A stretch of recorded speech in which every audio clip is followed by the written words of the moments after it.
꼭 알아야 할 어제의 뉴스. 중대선거구제 도입에 가장 적극적인 곳은 국민의당입니다. 한 선거구당 2명 이상을 뽑게 될 경우 제3당의 의석 확보가 더 용이할 것이라는 판단입니다. 김명수 대법원장 인준 과정에서 선거제도 개편에 민주당의 공감대를 확보한 데다 최근에는 바른정당 일부 의원들과도 선거제도 개편에 공조하기로 했습니다. 정의당은 선거제도 개편이 최우선 과제입니다. 늘 당 지지율보다 의석수가 적었던 정의당은 중대선거구제와 함께 정당 득표율로 의석수를 배분하는 연동형 비례대표제를 주장하고 있습니다. 여당인 민주당도 선거제도 개편에 호의적입니다. 연동형 비례대표제는 대선 공약인데다 지금의 높은 지지율을 감안하면 중대선거구제를 통해 영남 의석을 늘릴 수 있다고 보고 있습니다. 제1야당인 자유한국당은 선거제도 개편에 부정적입니다. 소선거구제에서는 의석수가 많은 영남 지역의 지지도만 확보해도 상당한 의석을 가져갈 수 있지만 중대선거구제는 다릅니다. 현행 소선거구제는 1988년 도입됐습니다. 30년 만에 선거제도 개편 논의가 활발해졌지만 자유한국당이 완강히 거부할 경우 결론을 내기는 쉽지 않아 보입니다. 아르헨티나 북서부에 위치한 대한민국의 국유지 야따마오카 농장. 지난 1978년 박정희 정부 때 식량 부족 문제 해결과 남미 농업 이민 사업 추진을 목적으로 세금 210만 달러를 들여 구입한 땅입니다. 축구장 40배 규모에 달하지만 39년째 방치돼 오다 불법으로 정착해 살던 현지 주민에게 넘어갈 위기에 놓인 것으로 알려졌습니다. 관리 주체인 한국국제협력단 코이카와 현지인들이 재작년 협약서까지 체결하고 공증까지 마친 것으로 확인됐습니다. 이렇게 되기까지는 정부의 무관심이 가장 큰 원인으로 지적됩니다. 최초 구입 이후 특별한 활용 방안을 찾지 못해오던 이 땅은 지난 2004년 참여정부에서 처음으로 활용 계획을 수립했습니다. 관계기관 대책회의를 통해 농어촌 공사가 관리를 맡기로 결정했지만 활용 방안을 찾기도 전 이명박 정부에서 결정을 번복해버린 겁니다. 이후 박근혜 정부에서도 농장 활용 방안을 협의만 하다 아무런 결정도 내리지 못한 것으로 알려졌습니다. 문제를 지적한 더불어민주당 김경협 의원은 무상양도협약 체결 과정에서 코이카는 외교부 장관 승인을 받아야 하는 절차도 거치지 않았다고 밝혔습니다. 그러면서 혈세가 낭비되지 않기 위해서는 범정부적으로 나서 전문기관으로 업무를 이관해야 한다고 말했습니다. 문재인 정부 출범 이후 한 달여 만에 나온 6.19 대책에는 과열 지역 아파트의 집단 대출의 총부채 상환 비율, DTI를 새로 적용하는 방안이 전격 담겼습니다. 규제의 사각지대에 있던 집단 대출에 제동을 건 겁니다. 건설사 보증 등을 끼고 상대적으로 쉽게 승인됐던 새 아파트의 중도금과 잔금 대출 심사는 그만큼 까다로워졌습니다. 서울 전역 등 조정 대상 지역 40곳의 주택담보대출 비율 LTV와 DTI 역시 각각 60%와 50%로 10%포인트씩 낮춰 대출 가능액 자체를 줄였습니다. 투기적인 수요, 과도하게 차입에 의존해서 어떤 시세 차익을 노리는 그런 약간 투기적 수요를 필터 아웃 시키는 데 중점이 있고, 파리 대책에선 규제의 강도가 더 세졌습니다. 서울 전역과 과천, 세종시 등 27곳을 투기 과열지구로 묶어 LTV와 DTI를 각각 기본 40%로 하향 조정했습니다. 특히 서울 강남 4구 등 투기 지역으로 중복 지정한 12곳은 주택담보대출을 한 가구에서 한 건만 받을 수 있도록 했습니다. 집 한 채를 담보로 부부가 각각 돈을 빌릴 수 없도록 한 겁니다. 서민들은 평생 벌어도 내 집 마련은커녕 전월세 가격 인상률도 따라잡지 못하고 있는데 한편에서는 아파트 사재기가 이루어지고 있습니다. 정부는 파리 대책 이후 불과 한 달여 만에 투기 과열지구를 추가로 지정하는 등 규제의 국비를 계속 조이고 있습니다. 대출 규제가 부동산 대책의 핵심 가운데 하나인 만큼 돈 빌려 집 사지 말라는 정부의 메시지는 앞으로 더 세질 수밖에 없습니다. 방송 중간에 좋아요를 눌러주시면 새날팀들에게 큰 힘이 됩니다. 미리 감사합니다. 트위터가 진짜 언론입니다. 자, 재밌는 트윗 섞어보기 시작하겠습니다. 명절에도 뉴스는 있습니다. 예. SNS 하시는 분들이 직접 뉴스를 만들어내고 있는 시대, 1인 미디어 시대라고 보면 되겠죠. 어제 달림버거 여러분들 소원 많이 비셨습니까? 아멘. 지금쯤 아마 차례상에 올리고 남은 음식들 처치하시느라 굉장히 괴로우실 텐데. 잠깐 그 이야기 좀 해볼까요? 잡탕 유명하죠, 잡탕. 음식 전도사. 보름 동안 먹는 잡탕. 제가 월요일 날 집에 갔거든요. 네. 송편을 제가 빚었습니다. 예쁘게. 송편 빚고 부침하고 뭐 산적하고 기타 등등등 만들었는데 조금씩 만들었어요. 아주. 그러니까 우리 이 엄마가 얼마나 잘했을 거야? 아이 저야 뭐 시다버리지. 우리 어머니에 비하면. 그러니까 딸로 태어났어야 돼. 보면 나도 성격이 비슷하거든요. 고향 내려가면은 실제로 형수님이 하는 일 중에 내가 반을 내가 하려고 해요. 우리 재수 씨는 나보고 배우고. 저 웃기는 집 아니지. 보통 정상적인 건 아닌데 전 부치는 거 이렇게 하셔야 돼요. 다 가르쳐드리고 설거지법도 제대로 된 스킬이 있거든요. 군대식 말씀하시는 거예요? 그게 아니고 물도 아끼면서 깨끗하게 씻는 법 이런 게 다 있어. 아유, 우리 PD님 시집 가셔도 되겠네요. 그러니까요. 시집 보내주세요. 안녕하세요. 국민 여러분. 문재인입니다. 올 한가위는 여성과 남성이 모두 함께 즐거우면 좋겠습니다. 어르신이 젊은이들에게 못해도 괜찮다. 젊은이가 어르신들에게 되셔주셔서 힘이 납니다. 서로 진심을 나누는 정겨운 시간을 보내면 좋겠습니다. 긴 연휴에도 국민이 안전하고 편하게 쉴 수 있도록 각자의 자리에서 열심히 일하시는 분들께도 깊이 감사드립니다. 국민 여러분과 함께 이혜인 수녀님의 시 달빛 기도를 읽고 싶습니다. 꼭 알아야 할 어제의 뉴스. 중대선거구제 도입에 가장 적극적인 곳은 국민의당입니다. 한 선거구당 2명 이상을 뽑게 될 경우 제3당의 의석 확보가 더 용이할 것이라는 판단입니다. 김명수 대법원장 인준 과정에서 선거제도 개편에 민주당의 공감대를 확보한 데다 최근에는 바른정당 일부 의원들과도 선거제도 개편에 공조하기로 했습니다. 정의당은 선거제도 개편이 최우선 과제입니다. 늘 당 지지율보다 의석수가 적었던 정의당은 중대선거구제와 함께 정당 득표율로 의석수를 배분하는 연동형 비례대표제를 주장하고 있습니다.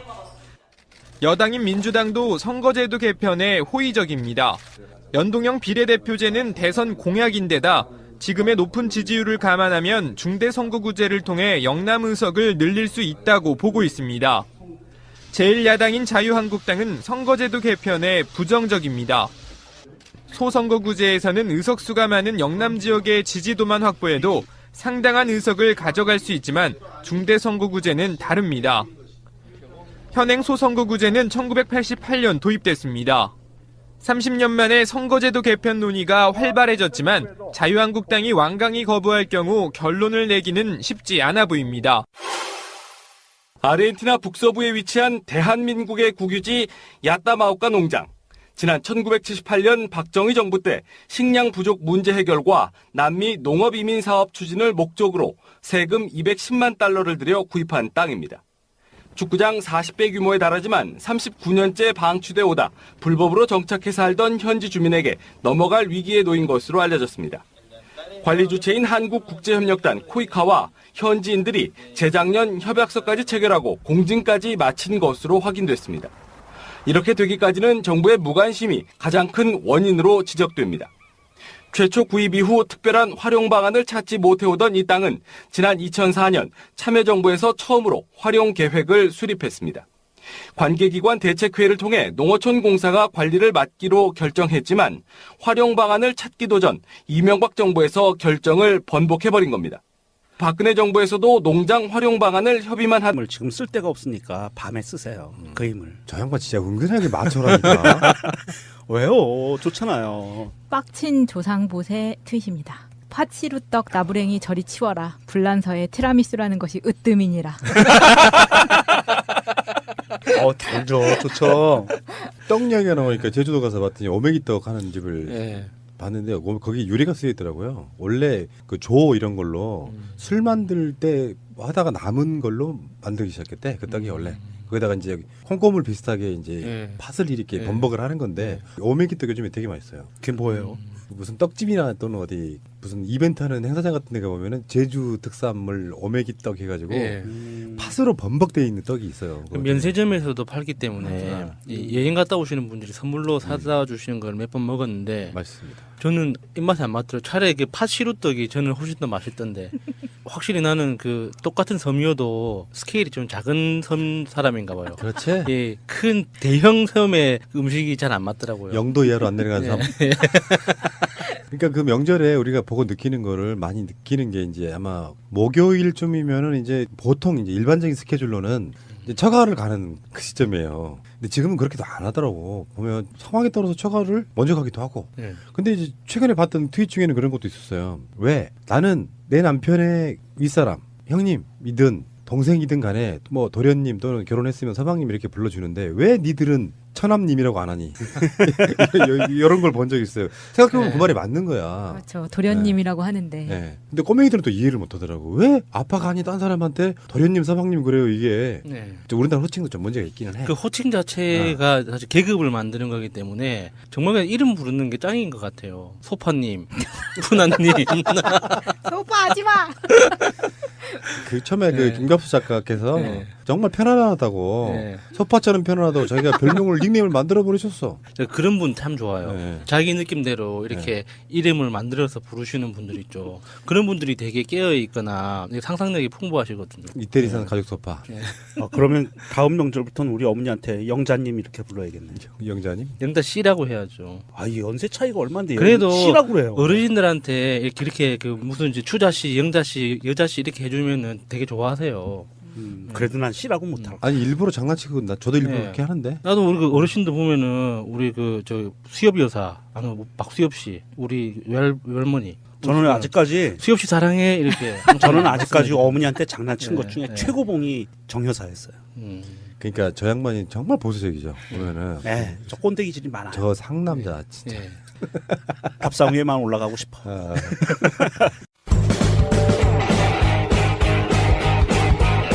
제도로서의 민주주의가 흔들리고 구타는 일은 이제 없습니다. 민주주의가 밥이고 밥이 민주주의가 되어야 합니다. 근데 어머니들한테는 저는 우리 식구들 중에 가장 먼저 깨인 것이 저거든요. 그러니까 우리들 집안 분위기상 엄마 안고 이런 거 못했어요. 30살 넘도록. 근데 고향에 내가 내려갔을 때 어머니 한번 안아드릴게. 그런 문화를 만들어 두니까 나중에 그게 자연스러워지더라고요. 한 5, 6년 후에. 좋아요. 나이를 먹으면 외로워지는 거 있잖아요. 그 외로움을 어떻게 하면 없애드릴까 하고 연구를 했던 게 그런 식이었으니까 저도 그나마 부침성 있는 자식이었지만 어머니한테 그렇게 드라마에 나오는 효자, 그러니까 효자라는 게 막 격식 갖추는 게 효자가 아니고요. 친구처럼 하는 게 효자예요. 나이 먹어서는. 네. 그래서 뭐 안아도 드리고 아까 말한 것처럼 우리 어머니는 이 성함이 성님이에요. 성님 씨. 성님 씨 잘 있었어? 아 이런 식으로 하고 이를테면 이런 거야. 나이 먹어갖고 아들이 내려갔는데 아들 내려온다고 막 맛있는 거 되게 많이 해놓잖아요. 네. 설거지도 본인이 하려고 그래. 그러면 내가 해요. 내가. 아 됐다고. 뭐 이런 정도는 뭐 내가 하지 뭐 가볍게 딱 해드리고. 그러면서 저번에 제가 작년인가 그런 이야기 드린 적이 있는데 방송 중간에 나이 드셨다고 아무 일을 안 시켜 며느리들이. 우리 형님부터가 아 쉬시라고. 그러니까 공감력이 전혀 없는 사람이에요. 뭐 그렇게 아무 일도 안 하게 만들어주면 그 효도하는 거라고 착각을 하는 거야. 그러면 안 되는데 뭔가 임무를 줘야 되는데. 그래서 뒷방 늙은이가 됐다는 네. 생각이 드는 순간 그 사람은 죽는 거야. 예. 그러니까 우리 어머니 소파 밑에 이렇게 앉으셔가지고 그냥 앉아 계시길래 형수님 마늘 갖고 오세요. 마늘이든 뭐든 앉아갖고 차분하게 할 수 있는 일을 하시라고 이렇게 그렇게 만들어 드렸더니 더 좋아하시는 거지. 이게 자기 역할이라는 게 연애도 마찬가지예요. 연애도 처음에는 남자가 막 다 잘해주면 막 행복하고 미칠 것 같지. 네. 근데 나중엔 그렇게 안 돼. 결론적으로 저 사람이 나를 뭘 보고 좋아하는가에 대한 관점이 생기기 시작하면 나도 그 사람한테 뭔가 해주는 게 있어야 되는 거예요. 그게 존재 가치라는 건데 존재 가치를 부릴 수 있도록 해드리는 것이 굉장히 중요합니다. 어머니한테 힘든 건 말고 뭔가 이렇게 본인이 해놓고 나서 자기 스스로가 약간 공치사를 할 수 있도록 뭔가를 임무를 드리는 게 진짜 중요하다. 저도 그래서 우리 할머니 많이 시켜 먹습니다. 어쨌든 명절에 그 명절 음식들을 많이 약간 처음에 그 이야기부터 나온 거죠. 네. 이제 전 같은 게 이제 그럴 수밖에 없는 게 우리는 이제 올해 처음으로 우리 집안이 생긴 일에 처음으로 명절 음식을 한 거죠. 네. 근데 결국에는 손님이 얼마 올지를 모르니까 부족할 수 있으니 전을 부칠 때 실제로 먹는 양보다 보통 4배, 5배를 많이 해요. 왜 우리는 특히나 그런 집안인 게 정갓집이잖아요. 그러면 어떻게 되냐면은 제가 기억할 때 시골 전과집에서는 하루에 손님만 그 200명이 옵니다. 그러면 방 안에 다 못 들어가니까 더군다나 이제 8월 보름, 이렇게 그 추석을 8월 보름이라고 그러거든요. 그 정도면 날씨가 시원하고 좋으니까 마당에다가 천막을 쳐요. 햇빛만 가릴 수 있게. 거기다가 멍석 같은 걸 쫙 깔고 잔치하는 것처럼 이렇게 상에다가 놓고 각종 손님이 오면 상이 계속 나오는 거예요. 한쪽에서는 그 상을 치우고 설거지하고 그러다 보니까 전 한번 붙이면은 뭐 거의 그러니까 전 200인분 한번 생각해 보셨어요? 그게 습관화가 되다 보니까 명절에 음식 준비 장만하시는 게 거의 뭐 지금은 그런 걸 안 함에도 불구하고 최소한 50인분은 하겠죠. 그러면 보통 한 10인분 정도 먹고는 나머지 그걸로 끝나는 거예요. 저는 막 붙여서 먹어야 맛있잖아. 맞아요. 그러니까 상할까 봐 냉동실에 넣어놓기도 하고 막 그러는데 그거 처치를 해야 되잖아. 그러니까 그걸로 찌개를 끓여 먹는 거예요. 그것도 또 며칠 먹으면 이제 물리기 시작하지. 그래도 우려가지고 한 보름 정도는 그렇게 하지 마시고 끔찍하죠. 내수경제 활성화를 위해서 시장 가셔가지고요. 전 한 팩. 그거 사다 한 끼 먹고 치워. 그리고 그 다음날 연휴 때 먹을 게 없으면은 사서 먹어. 피자. 그것도 치킨. 괜찮지. 그것도 괜찮지. 그런 식으로 해서 명절 지나가면 좋을 것 같습니다. 자, 명절 여러분 지금 방송 들으시는 여러분들도 이제 지금부터가 살짝 좀 지루해질 타임이에요. 여행 가실 분 아니면은 연휴가 너무 기니까 오늘부터는 엄청 지겨우실 거예요. 고향도 갔다 왔어. 다 했어 이제. 뭘 해야 될까? 이런 분들이 딱 듣기 좋은 방송. 새가 남았다. 잠시 후에 다시 오겠습니다. 자, 이번 주는요. 특별하게 정치적인 이슈들이 많이 터지고 있는 상태는 아니라서 트위터를 통해 가지고 여러 가지 정보들 한번 접해보는 시간인데요. 첫 번째 트윗입니다. 제가 먼저 읽겠습니다. 김상윤님의 트윗입니다. 괌으로 여행 가서 한 살 아이들을 자동차 안에 놔두고 최소 45분 이상 쇼핑하러 갔다가 신고로 붙잡힌 윤상우 김현장 변호사, 설정은 판사 부부, 심지어 쇼핑하는데 3분밖에 안 걸렸다고 거짓말까지. 그러면서 그 괌에서 잡혀가지고 이렇게 그거 있잖아요. 왜? 머그샷. 머그샷. 그렇지. 그걸 머그샷이라고 한장을 했었지. 머그샷까지 찍은 사진이 있었더라고요. 이게 이제 한국인을 좀 창피하게 만드는 뭐 이런 부분이었죠. 아동에 대해서 아직 개념이 없는 거라고 봐야겠죠. 근데 이게 특별히 눈에 띄는 이유가 이 부부의 직업과 학력, 이게 사실 우리나라에서는, 한국에서는 거의 초엘리트 중에서도 김현장 변호사와 판사라는 직업을 가지고 있는데 이런 사람들이 이렇게 생각 없이 움직였다는 것 자체에 좀 충격이 더해진 거죠. 아니면 우리나라에서 하듯이 거기서도 그렇게 말을 했더라고요. 나는 highly educated 된 사람이다. 그러니까 하일리 에듀케이트. 고급 교육 고학력자다. 좋겠다 이 새끼야. 그렇게 이야기를 하고 한국에서 판사와 변호사를 하고 있다. 이런 식으로 얘기했다고 해요. 망신살. 그러면서 자기네는 이건 3분밖에 우리는 비우지 않았는데 너무한 거 아니야 이런 식으로 얘기를 했기 때문에 그래서 대서특필이 되는 거예요. 괌에서도. 이게 단속될 당시에 정황을 보면 아이들이 차에서 잠이 들었어요. 땀을 흘리면서. 잠이 들면 보통 아이들만 있으면 신고를 하거든요. 얘네들은. 그래서 경찰이 왔는데 그 경찰이 왔는데 마침 그 자리에 방송국이 와 있었던 거예요. 그래서 그걸 동영상으로 다 찍힌 거예요. 근데 그게 3분이라고 그러는 게 그게 말이 되는 거짓말을 해야지. 완전 거짓말을 한 거잖아요. 그러면 정말 고급 교육을 받은 사람이 판사와 변호사와 이거를 하고 있다는 사람들이 이렇게 거짓말을 해서 금방 들통나는 이런 망신을 시킨다는 거는 대한민국에서 이 정도 얘기하면 빠져나갈 수 있으니까 얘기했겠죠? 그렇죠. 한국말로 하면 너 내가 누군지 알아? 이 그러지. 정도잖아. 너네가 누군지 알아. 이거 딱 요 케이스. 김현장 이거 적폐네. 아동 인권이라는 게 제가 요즘에 항상 느끼는 거거든요. 어른은 아이 시절을 거쳤으면서도 아이 입장에 생각하지 못해요. 대부분은. 이렇게 말하는 저도 부족할 거죠. 아이의 입장에서 보면. 억울하고. 그러니까 자기의 사실상의 모든 전권이 어른한테 맡겨져 있는 상태예요. 우리나라에 존재하는 여러 가지 종류 중에 약자들이죠. 그러니까 왜 제일 안 쉬운 게 저 녹음실 근방에 어떤 집이 하나 있어요. 근데 어린 아이들이 엄마가 좀 제가 보기엔 좀 그래. 애들 잡는 스타일 있잖아. 아이의 인권이 없어요. 가끔씩 길거리 지나가다 보면은 그냥 확 그냥 잡는 거야. 말 안 들으면 막 뒤통수 때리고 막 그러면서 막 데리고 가고 막 이러는 그런 거 보면서 속으로 이런 생각해봤어. 아이들이란 것이 어차피 뭐 여러 가지 별 꿈이 다 있고 무슨 환상, 동화 이런 거 있지만 그 아이들이 어느 순간에 가면 결국 현실화 되잖아요. 근데 그 상황에서 아동 학대에 가까운 것들, 우리가 몰랐던 아동 학대라는 게 있잖아요. 우리가 옛날에 방송으로 몇 번 말한 적 있습니다. 예를 들어서 아이한테 겁을 줘서 뭐 귀신이 나온다 이런 겁을 줘서 공포에 떨게 하는 것도 아동 학대다. 그러니까 옛날에는 그런 것들이 아무렇지도 않게 행해졌던 시절이 있었는데 지금 그게 아니다라고 얘기를 드린 적이 있거든요. 그런 것처럼 아이에 대한 관점이라는 게 전적으로 내 소유물처럼 생각하니까 상대에 대한 인권 존중이 없는 거라고 저는 보거든요. 소유물 개념이 아니고 아직 덜 성숙한 내가 보호해야 될 대상 그런 개념이 되면 신체적으로만 보호하는 게 아니라 감정적으로 상대방을 보호해 줄 필요가 있는 거라고 생각하거든요. 분명히 학대받거나 계속해서 공격을 당하는 형태로 자란 아이들은 분명히 사회적으로 좋은 어른이 될 수가 없다 저는 이렇게 보는 사람이거든요. 그런 것들이 이제 지금 얘기가 나온 거고 미국에서 일어난 이야기 하나만 더 해볼까요? 그 청kin이 난타 사건이 우리 이제 바로 연휴 시작이 들었는데 이해가 되세요? 회계사 출신이라는 바로 그 범인?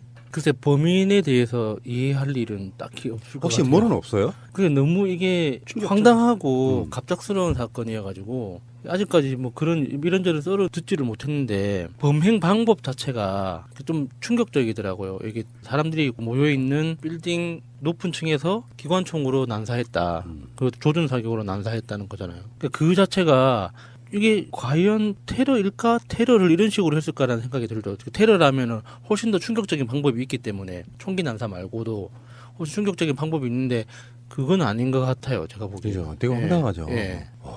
생각만 해도 끔찍하잖아요. 예. 거기서 여러 가지 막 그 슬픈 이야기에 미담까지도 나오고 예. 그러더라고요. 예.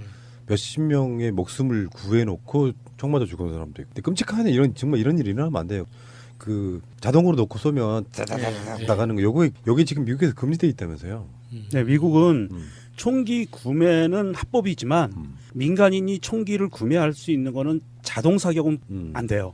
그래서 우리나라에서 K2 수출을 하는데 자동 연사는 못 하게 돼 있습니다. 단발 사격만 하게 돼 있어요. 그래서 한 발씩 땅 이렇게 쏘게 돼 있는데 얘는 자동 사격이 되는 군용총이거든요. 아니 본인이 99불짜리 그 액세서리를 사서 그걸 부착시켜서 개조를 한 거예요. 근데 원래 그게 불법인데 그런 식으로 너무 많은 개조가 일어나고 있다는 거죠. 자동 사격을 위한 개조가 아니고요. 분당 200발 이상 쏠 수 있는 개조를 했다고 하는데 그건 뭐냐면 우리가 보통 총을 쏘면 총열과 총 몸체와 개머리판이 붙어 있잖아요. 그리고 안에서 스프링을 이용해서 놀이새 뭉치를 충격으로 완화시켜 주는데 이 사람이 개조한 거는 총 몸체와 개머리판이 분리가 돼 있어요. 무슨 소리냐면 총을 쏘면 그 반동이 어깨에 오거든요. 개머리판을 통해서. 그런데 그게 완충 장치가 따로 있는 거예요. 개조를 해서.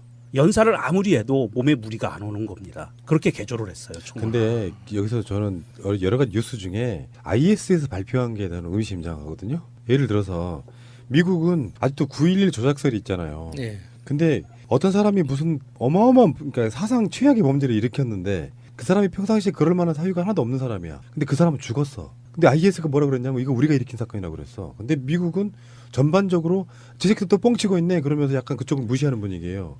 도저히 이해할 수 없는 사건 중에 하나라서 나중에는 분명히 이런 비슷한 종류의 음모론이 나올 가능성이 되게 있어 보여요. 왜냐하면 이 사건 이후에 또 사회가 어떤 식으로 파장이 미칠지를 계산을 해봐야 됩니다. 이 사건으로 이득을 보는 자가 누구이며 이런 것들을. 근데 상식적으로 말이 안 되잖아요. 세상에 그런 또라이만 산다면 평생 60년 가까운 시간 동안 멀쩡하게 살았던 사람인데 오늘 갑자기 변심을 해가지고 외로운 늑대? 그 변심해가지고 사람들을 그렇게 수십 명을 죽이고 수백 명을 부상시킨다? 이게 저는 이해가 안 간다 이거는 얘기죠. 그러니까 우리가 보고 눈으로 보는 것만 진실일 수는 없는 게 더군다나 범인이 죽어버렸어요. 그러면 그 모든 게 다 범인한테 뒤집어 씌울 수 있는 좋은 구조는 분명히 있다고 봅니다. 문재인 대통령도 이제 거기 한국인 희생자가 있냐 없냐 이게 첫 번째였고 또 미국의 국가적 슬픔이지 않습니까? 그래서 거기에 대해서 위로의 메시지도 보내고 그랬죠. 새가 날아든다는 여러분들의 하트를 먹고 삽니다. 잊지 않으셨죠? 에피소드 제목을 누르고 플레이가 되면 오른쪽 위에 하트를 꾹 눌러주세요. 오늘도 감사합니다. 더 많은 분들이 들을 수 있도록 하트 꼭 눌러주세요.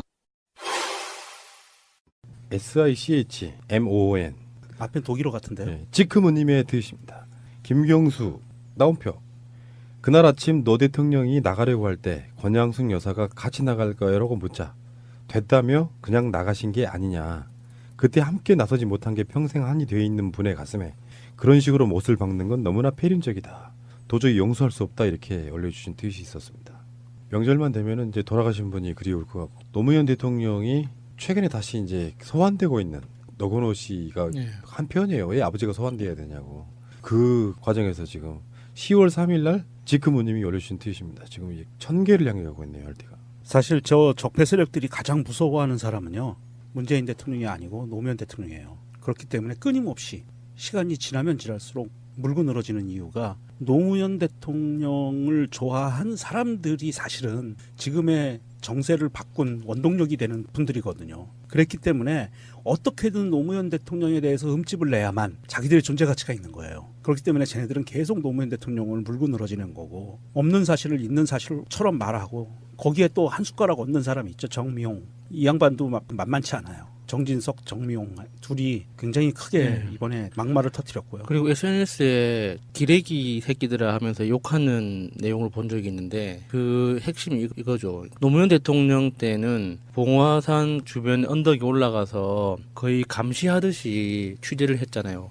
네, 취재진들이. 망원렌즈 들고. 그리고 이번에 문재인 대통령 대선 후보 기간에도 거의 피의자 따라다니듯이 집요하게 따라다녔잖아요. 그리고 강경화 후보나 어떤 이슈가 됐던 후보들도 그 아침에 일어나서 출근하는 장면부터 뭔가 꼬투리를 잡으려고 정말 발가벗기듯이 취재를 했는데, 지금 그 어느 언론에서도 MB를 취재하지 않고 있잖아요. MB가 자기가 페이스북에 코멘트 날렸다가 지금 수천 개의 댓글이 아직도 달리고 있는데, 그거에 대해서도 어느 언론에서도 취재하지 않고 있어요. 그 정도 코멘트를 했으면 지금 MB가 의심받고 있는 혐의만 가지고 보면 노무현 대통령하고 비교도 안 될 정도거든요. 엄청난 맞아요. 건데 아무도 카메라 한 대 들이대지 않고 있습니다. 이런 상황을 도대체 어떻게 받아들여야 할까요? 참, 진짜. 그러니까 느림보가 사는 세상이라는 분이 트위터에 올려주신 게, 아무리 말을 해도 기사도 제대로 써주지 않고 심지어 대통령직을 수행하는데도 제대로 된 기사가 없다. 문재인에 대한 아무 말이나 해도 기사로 써주고, 심지어 대통령 흉내나 행세를 하는데 이의도 달지 않고 기사를 써준다. 안철수. 이 지금 언론 적폐라는 말로 표현하기에는 좀 뭔가 부족한 느낌이 있어요. 이걸 어떻게 받아들여야 할까요? 이런 것들에 대해서. 저는 이게 그 학벌 카르텔이다라는 식의 해석을 들어본 적이 있거든요. 이게 우리 직업군들 중에서 언론만큼 학벌 학맥으로 깊이 관련돼 있는 쪽이 드물잖아요. 그런 식으로 봤을 때 문재인 대통령은 굉장히 자격 미달의 인물이다. 그래서 카르텔에 들어올 수 있는 정도의 인물군 중에 하나가 안철수다. 그래서 안철수에 대한 이 포용력이 높다. 뭐 이런 식으로 해석하는 걸 들어본 적이 있거든요. 일면 그럴듯하다고 생각했었어요. 그게. 비슷한 느낌인데 바로 피니님의 트윗입니다. SBS 논두렁식의 이승재, 세월호 음모 조울선, JTBC 노룩 취재 박병현, 아시아경제 시계팔이 황진영, 연합뉴스 가스관 이승호, 한겨레 울먹 안빠 하호영, 덤벼라 문바들 안수찬 등 기레기들아, 추석 연휴 잘 보내라. 우린 너희 안 잊고 있어. 크크크 이렇게 올리셨네요. 이명박과 같이 가니까 한번 쏟아내보죠. 대치동 나팔님의 트윗입니다. 적폐 세력, 우리가 꼭 기억해야 할 MB. 측근으로서 국정원의 자문위원으로 노무현 전 대통령 논두렁식의 조작, 영정사진에 코알라 사진을 합성해서 권위를 실추시키는 데 개입한 이명박 양아들로 칭송받던 곽승준의 누나, 서울대 심리학과 곽금주 적폐입니다. 요즘에 이분이 또 핫하시더라고요. 곽금주. 핫하죠. 네. 네, 이게 국정원으로부터 조언을 받았던 그 심리학자라고 지금 추정된다고 트윗계에서 나오고 있고요. 이 양반이 그러면 계속 사진이 올라오고 트윗에서 이름이 거명되는 게, 심리학자들도 자괴감을 느낀대요. 심리학을 전공한 친구들도 자괴감을 느낀대요. 이런 사람이 책임지지 않는 모습, 이 교수가 아니더라도 누군가는 심리학자, 분명히 이건 팩트잖아요. 심리학자로부터 조언을 받아서 만들었다는, 심리전을 했다는 그 팩트인데, 이거에 대해서 자수하여 광명 찾는 사람도 없고 반성하는 사람도 없다는 것은 정말 큰 비극이죠. 이게 법적 처벌로만 가야만 해결되는 문제인가. 그러니까 곽금주 교수의 인터뷰라고 하는 기사를 이렇게 우연히 보게 됐는데, 저는 그게 과연 진짜일까, 이게 가짜 뉴스일까 의심을 했었어요. 만약에 그게 진짜 인터뷰라면 교수 자격이 없는 거고, 당연히 가짜 뉴스이기 때문에 그 정도로 어떤 몰지각한 그 심리학자로서, 학자로서, 교수로서, 그리고 그냥 일반 시민으로서의 자격도 안 되는 것처럼 보이는 사람의 어떤 소양이 드러나는 그런 굉장히 나쁘끄러운 말들이 어떻게 그런 사람 입에서 나올 수 있을까 할 정도로 좀 저급한 내용들이었거든요. 이렇게 예를 들면은 의사가 자기 건강을 못 챙기듯이 심리학자들 중에 정신머리 제대로 박힌 사람이 없다. 나도 그 중에 하나다. 이런 식으로 이야기를 했는데, 그런 내용을 보면서 그게 사실이라고 하더라도 그게 업계 사람들끼리 자기들끼리 어떤 자조 섞인 어떤 그런 그 자평이라고 하더라도 그걸 공개적으로 인터뷰하는데 인용할 수 있는 정도의 사람이면은 이거는 가짜 뉴스가 아니면 그 사람 자체가 이상하다라고 생각을 했거든요. 곽금줄 교수가 이명박의 양아들이라고 칭송받던 곽승준 씨의 누나라고 하더라고요. 저는 곽승준의 쿨가당이라는 방송을 볼 때마다 저 중에서 곽승준은 도대체 뭐 하는 사람일까라는 궁금함이 있었거든요. 그 사람이 이 사람이었다는 거예요. 그리고 나이를 보면은 안철수보다 2살이 많아요. 아, 곽승준 씨가요? 네. 의외지 않아요? 그래서 전혀 저는 이 사람이 그 사람일 거라고 전혀 매치를 못했었는데 그 곽승준의 쿨가당의 곽승준이 그 곽승준이라는 거예요. 아, 그렇게 요소요소에 방어부대들이 진치고 있군요. 언론계. 그래서 사실은 곽승준이 누구냐? 왜냐면 뭐 그렇게 핫한 인물이 아닌데 그 이름을 걸고 방송을 하길래 그리고 그 방송 보시면 아시겠지만 나오는 패널들은 다 누군지 알겠어요. 곽승준만 빼고. 그랬었거든요. 근데 안철수가 MB 아바타라고 의심받는 이유가 안철수 대표가 정치에 입문하기 전부터 그러니까 청춘 콘서트라고 해가지고 전국 돌면서 이제 그 토크 콘서트를 했잖아요. 그 박경철 그 네. 박사하고 그 이전부터 안철수 씨와 친하게 지냈던 사람들의 인맥 관계와 박경철 씨, 윤여준 그리고 그 윤여준 전 장관 이후에 이어지는 여러 가지 인맥들의 공통점이 MB라는 거죠.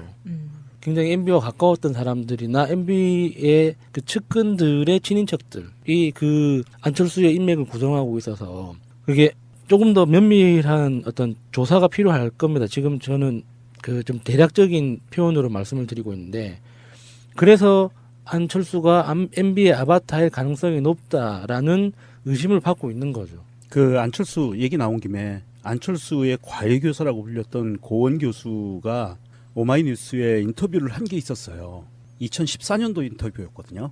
이 인터뷰에서 이런 이야기를 합니다. 뭐 잠깐만 소개시켜드리면 안철수는 내부에서만 싸운다. 6.15, 14, 4.19, 5.18 왜 자꾸 내부에서 분란을 만드나.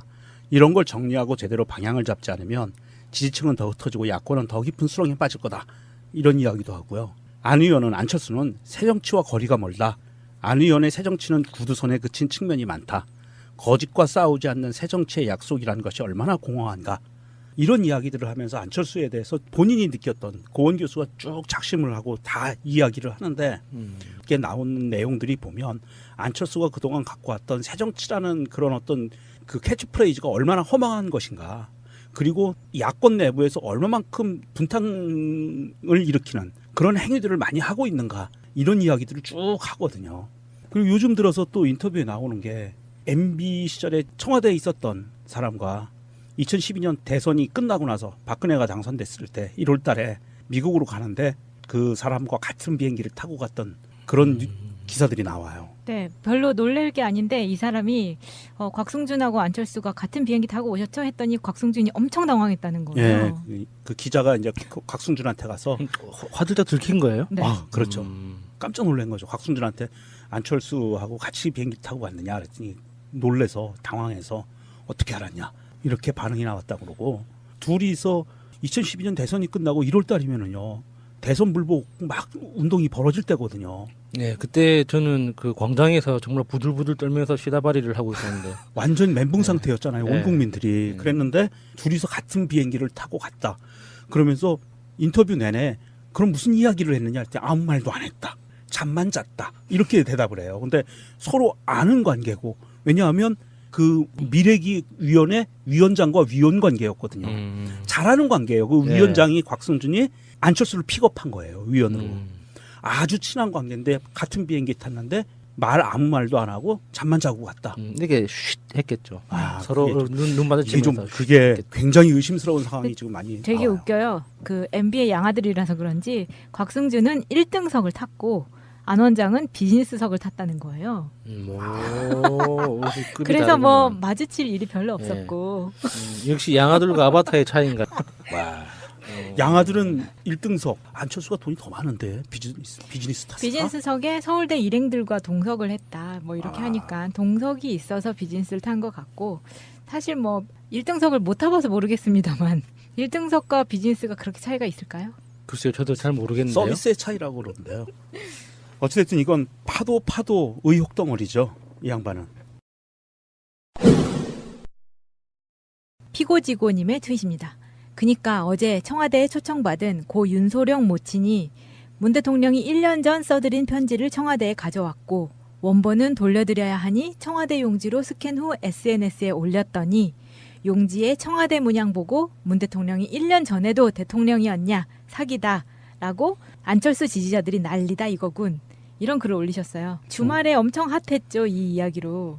문 대통령이 이 원본을 드려야 되기 때문에 청와대 문서로 청와대 문양이 박혀 있는 걸 다시 스캔을 해서 드린 건데 이걸 올렸다 보니까 2016년 9월 30일 사인이 있는데 청와대 문양이 박혀 있으니까 문 대통령이 대통령이 되기도 전부터 대통령 행세를 한 게 아니냐.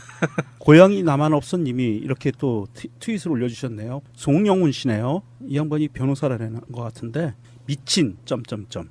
문서의 진위 논란이 발생하기 좋은 묘한 자리에 그걸 워터마크랍시고 찍었군. 쩝 이렇게 올렸네요. 피고지고님이 쓴 대로 이게 이 청와대는 스캔을 하거나 복사를 하면 워터마크가 찍히게 돼 있어요. 국정원은 우리 나 다 이렇게 워터마크가 찍히잖아요. 그런데 청와대 문서는 밑에 청와대 문양하고 청와대라는 이런 영문 이니셜이 찍히게 워터마크로 찍히게 돼 있나 봐요. 그러니까 청와대뿐만 아니라 그 정부 각급 보안 시설이나 보안 등급이 좀 되는 시설들은 모든 전자기기에 대해서 사용하는 사람이 누군지를 확인하고 나서 사용하게끔 절차가 돼 있어요. 예를 들어서 우리가 복사집에 가면 그냥 아무나 그냥 버튼 딱딱딱 누르면은 돈 낸 만큼 다 복사가 되잖아요. 네. 근데 뭐 검찰이라든지 뭐 행정부, 뭐 저기 산업통상자원부나 뭐 행정안전부나 이런 국가기관 내에 있는 복사기들은 신분증을 인식할 수 있는 스캐너가 다 달려 있어요. 그래서 거기에 신분증을 꽂아야지 작동이 돼요. 그래서 누가 어떤 문서를 스캔하고 그렇죠. 반출했느냐를 잡아낼 언제 수 있는 얼마만큼 거죠. 복사를 했고 얼마 스캔을 했고 하는 이런 것들이 다 기록으로 남게 돼 있거든요. 그래서 그 복사기에서 나왔던 문서에 대해서는 나중에 사후 추적할 수 있는 워터마크가 찍힙니다. 그게 다 어떤 정부 기관의 고유 프로세스예요. 근데 이제 이걸 가지고 특히 안철수 지지자들이 그렇게 공격을 해댄 거군요. 이렇게 열심히 공격해주면 좋죠. 나중에 뻘쭘해질 테니까. 까칠한 토끼님이 이렇게 멘션을 다루셨네요. 쥐박이 사태 가리려다 개망신. 처음 이걸 배포한 놈 혼나야죠. 시선 돌리려 일부러 이 짓 한 게 분명. 문재인의 인격을 뭘로 보고 이런 짓을. 이렇게 하셨네요. 한번 이 욕하시는 분들도 다 검찰 조사 한번 받으러 가보시면은 금세 아실 겁니다. 그 우리가 보지 못했던 장치들이 복사기에 다 달려 있거든요. 그게 뭐 LG나 삼성에서도 그렇더라고요. 복사나 스캔을 마음대로 할 수 없더라고요. 네. 큰 회사들도 다 그렇게 돼 있죠. 김민구님이 이렇게 트윗을 하셨네요. 재밌어요. 뭐 때문에 이 난리가 났나 했더니 이것 때문이었구만. 아이고 병신들 지랄 육갑을 하고 자빠졌네. 아, 육갑이라는 말 정말 오랜만에 들어보네요. 그렇죠. 오랜만에 찰지네요 아주.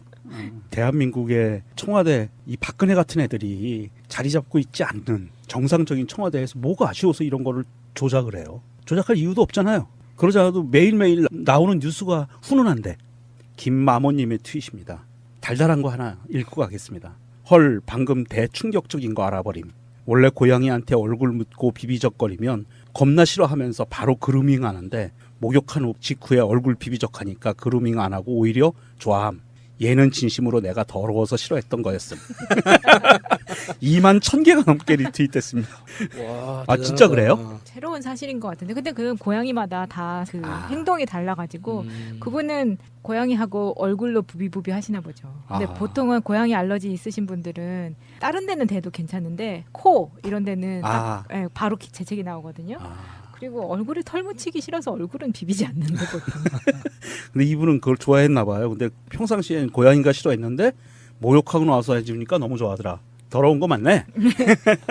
그래서 김마모님이 바로 밑에 다루셨는데 교훈 그래놓고 고양이에게 고양이 언어로 애정 표현할 때는 열심히 씻고 나서 부비적거리자. 요즘 트윗에서 보면은 심심치 않게 손 좀 씻어라 이런 이야기들을 많이 볼 수가 있거든요. 그래요? 네. 그래서 최근에 제가 본 게 있는데요. 빨간머리 존님의 트윗입니다. 추석에 달을 가리키기 전엔 손부터 씻으라는 터키 속담이 있습니다. 아니 농담인 것 같은데 이렇게 쓰신 것 같아요.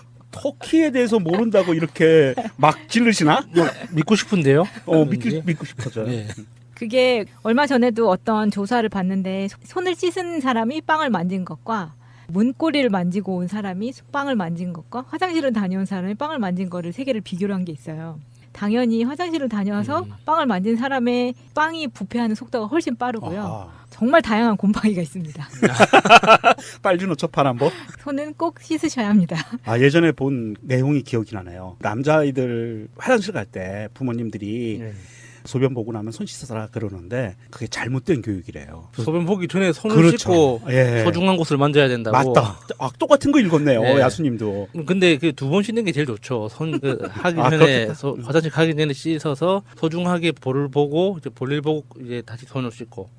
귀찮겠네요. 근데 저는 손 씻는 거 이야기를 들으면은 제일 먼저 생각나는 사람이 나이팅게일이에요. 나이팅게일이 데이터 분석, 데이터 과학 쪽에서는 데이터 분석의 어머니로 불리거든요. 이 어떤 백의의 천사, 뭐 간호사 이렇게 다들 알고 있잖아요. 그런데 나이팅게일이 그 의료를 혁신했던 것 중에 하나가 손 씻기예요.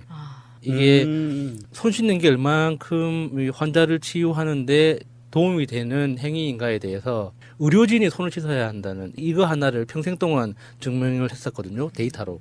그리고 우리가 지금 보는 그래픽 있잖아요. 인포그래픽이라고 하죠. 데이터가 포함된 정보가 들어가 있는 그래픽을 최초로 고안한 사람이 나이팅게일이에요. 그래요? 네, 그래서 나이팅게일에 직접 작성했던 보고서는 지금도 데이터 과학자들이 참고서로 쓰는 거예요. 그렇게 여러 가지 형태로 데이터를 시각적으로 표현하는 방법들에 대해서. 그게 금방 손을 씻고 나서 또 손을 씻는데도 비누칠을 하면은 금세 늘어나죠. 내 손이 왜 이렇게 더러웠지? 이럴 때가 많아서 저도 수시로 생각날 때마다 손을 씻거든요. 불편하겠네요. 네, 굉장히 불편합니다. 저는 하루에 손을 몇 번을 씻을까요? 몇 번 안 씻는 것 같아요. 손 씻는 게 귀찮아서 저는 설거지를 합니다. 깔끔해지고 정말 깔끔해져요. 근데 많이 씻으면 손이 건조해지니까 저는 설거지할 땐 그래서 꼭 고무장갑을 껴요. 이 설거지할 때 우리 그 세제 있잖아요. 퐁퐁이라고 얘기하는 그 세제가 피부에 그렇게 안 좋아요. 그래서 주호습진들이 생기는 이유가 세제 때문에 그래요. 그러니까 살림을 오래 해보시면 그러면 손가락 끝에 습진들이 생겨서 가려워서 환장합니다. 전 몇 번 겪어봤어요. 맑은 세제 숙은 괜찮더라고요. 그거는 괜찮은 것 같아요. 아직도 SNS에서 문재인 대통령만 팔로우하고 계시다고요? 친절한 청와대, 활짝 열려 소통하는 청와대, SNS 청와대 공식 계정으로 더 가깝게 만나세요.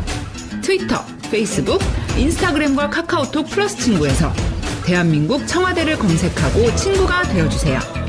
문재인 대통령과 청와대의 일정과 정책, 생생한 현장 사진들과 청와대 사람들의 뒷이야기까지 가장 빨리 만나볼 수 있습니다. 참! 청와대 홈페이지 즐겨찾기도 잊지 마세요.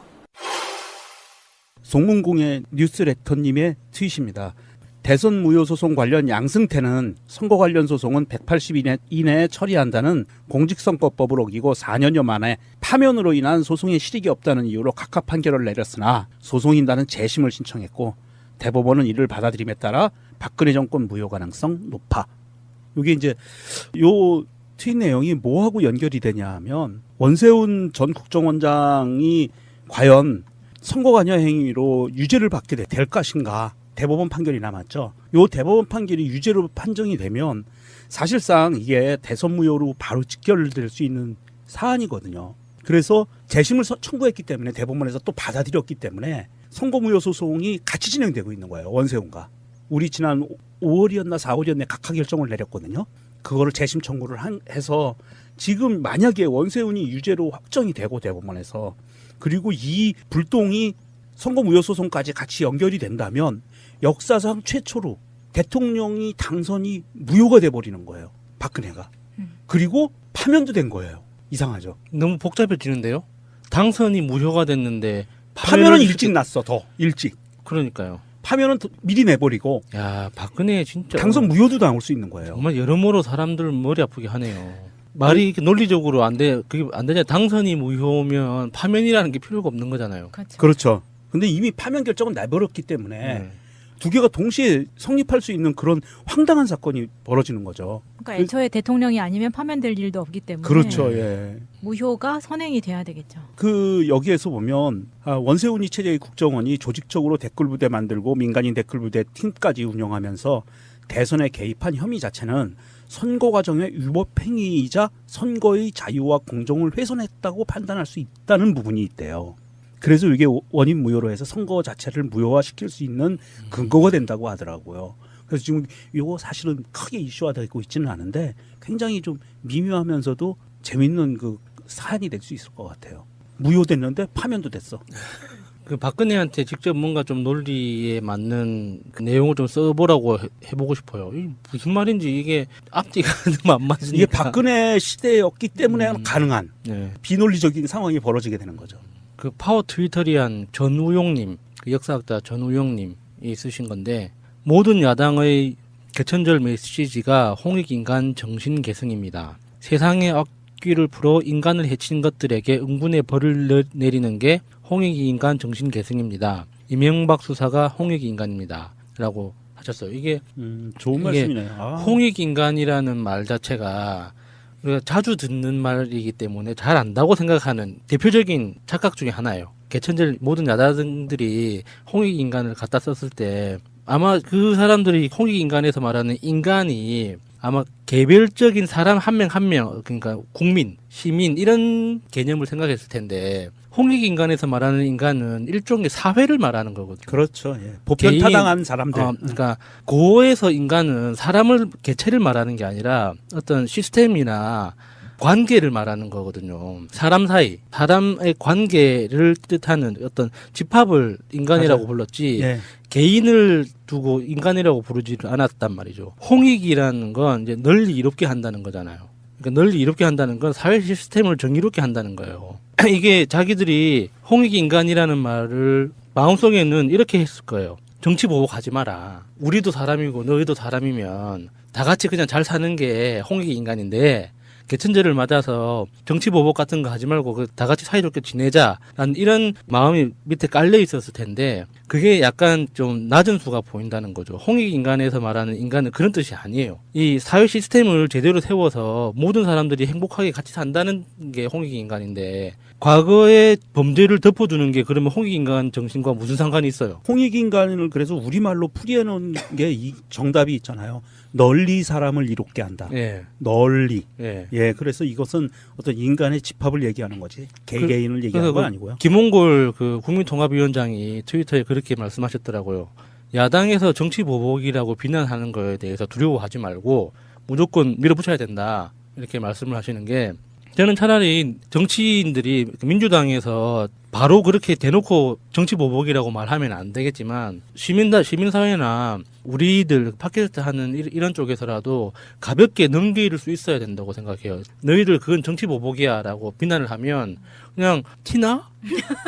들킨 거야? 하면서 그냥 그럴 수도 있어. 너희들 입장에서는 정치 보복으로 느껴질 수도 있어. 하지만 과거의 범죄를 그대로 묻어두는 건 또 아니잖아라고 계속 밀어붙여야 되는데 그렇죠. 예.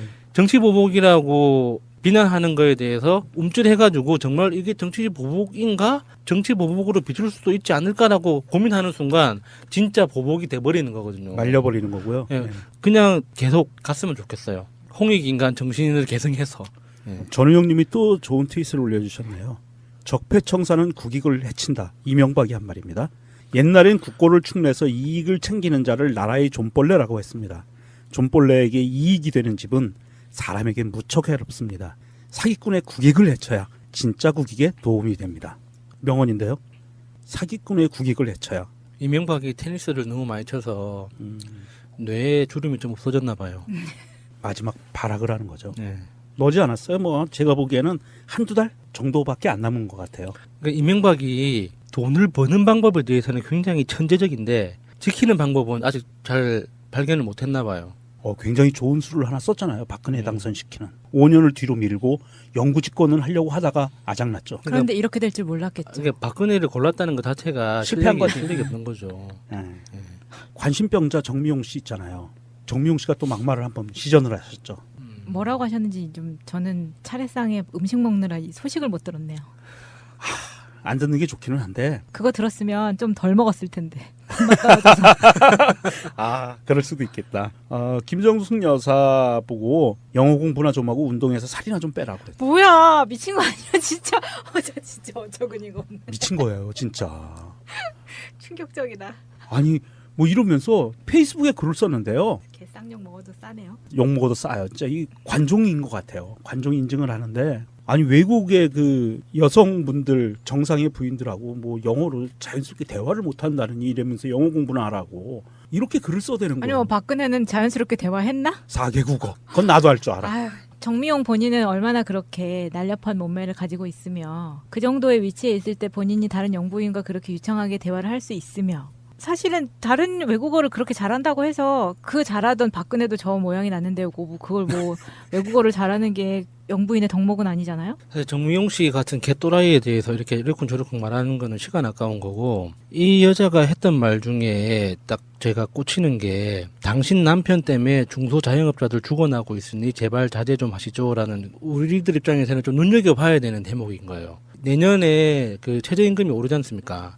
최저임금이 오르는 거에 대해서 이제 처음에 문재인 대통령을 지지했던 분들도 막상 자기 현실에서 이제 나도 자영업자인데 최저임금이 오르는 거는 일단 부담이 되거든요. 현실적인 부담으로 다가오는 거예요. 그래서 후회한다라고 하시는 분들이 실제 계신단 말이죠, 현실에. 네. 그래서 그런 분들한테 저는 이렇게 말씀드리는 거죠. 만약에 지금 최저임금을 올리지 않으면 당신은 편하겠지만 다 같이 죽는 거고 지금 최저임금을 올려서 당신이 조금 편해지면 당신을 포함해서 다 같이 살 수 있는 방법이다. 그리고 특히나 지금은 유통 쪽에 대한 유통의 사업을 하시는 분들 입장에서 유통 권력이 너무 커져 있기 때문에 우리가 생산하는 대부분의 부가가치가 유통에서 흡수해 간단 말이죠. 그러니까 실제로 노동을 하거나 생산을 하시는 분들의 이익이 거의 제로에 가깝게 내려가고 있어요. 이런 상태에서 자영업자들한테 어떤 인건비를 실질적으로 부담을 더 해라라고 하면 자기 몫에서 자기 살에서 떼줄 수밖에 없는 상황이란 말이죠. 이런 상황을 유통사업자가 거대화 공룡화돼 가면서 사회에서 생산되는 부가가치의 대부분을 빨아가고 있는 상황을 그대로 두고 자영업자들만 자구책을 마련하거나 최저임금을 거부한다고 해서 자기들의 살림살이가 나아지는 게 아니라는 거에 대해서 제가 계속 강조를 해드리고 있거든요. 네.